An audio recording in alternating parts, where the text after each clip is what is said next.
Hey everybody, Maddox here. Welcome back to the Poke Historian. I just got off work, crazy day over at the office, but I was decompressing by thinking about Pokemon cards on my way home, and I had a couple of thoughts I wanted to share with you based on things I've been seeing in the market.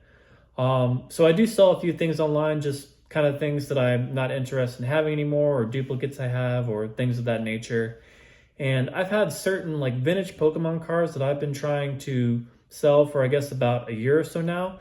And I've noticed like in the last like probably month or so, a lot of these cards have started to move.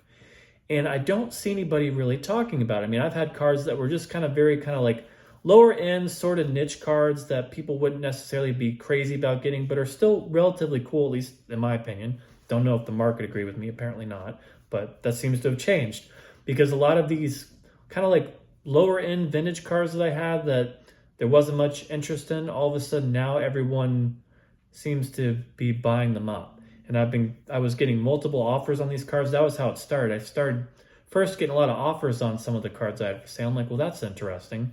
I haven't gotten offers in like 6 months, and all of a sudden now everybody's interested in this.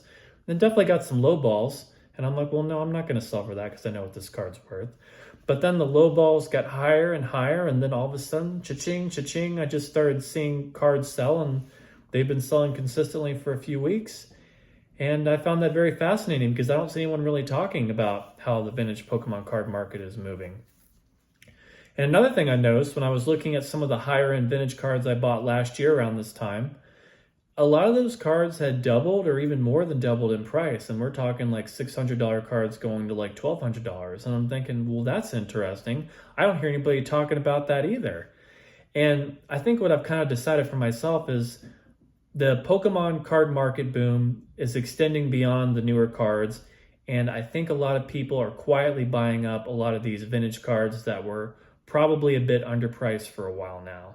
And that's good. That's good, healthy movement, I suppose. But I think it's good for us to all be aware of kind of what's going on because no one's really talking about it. So, and the thing is, once these vintage cards get bought up, some of them, especially some of the higher end ones, like your crystals and stuff like that, you have to remember, like, a lot of those, like, kind of like end of the Wizards of the Coast era vintage cards, or even some of like the cards from the early EX era, like, there's not that many of those cards out there. Like, yeah, there's some, like you can definitely find one available online if you want to buy one, but I think they are getting bought up to some extent. And then, what you're left with are just more expensive cards, just as you've seen with a lot of the modern cards when they get bought up, enough get bought up and the price goes up. But with these vintage cards, I don't think people are necessarily buying them to flip, like just on the rip like that. A lot of people are just buying them more so, I would think, for long-term types of holds because they know that the price will go up over time and then maybe they are interested in selling it years down the road. So I just think it's something that we should all consider. And if there are some vintage cards that you are interested in, and you're seeing the price movements and they haven't rocketed up real fast, you got the funds to expend on it, might not be a bad time to go ahead and check them out and see if they're still going for a reasonable price because this stuff is definitely moving. Anyways, that's all I got. Just wanted to report that to you all. Have a wonderful evening, and I'm sure we'll talk again soon. Like and subscribe.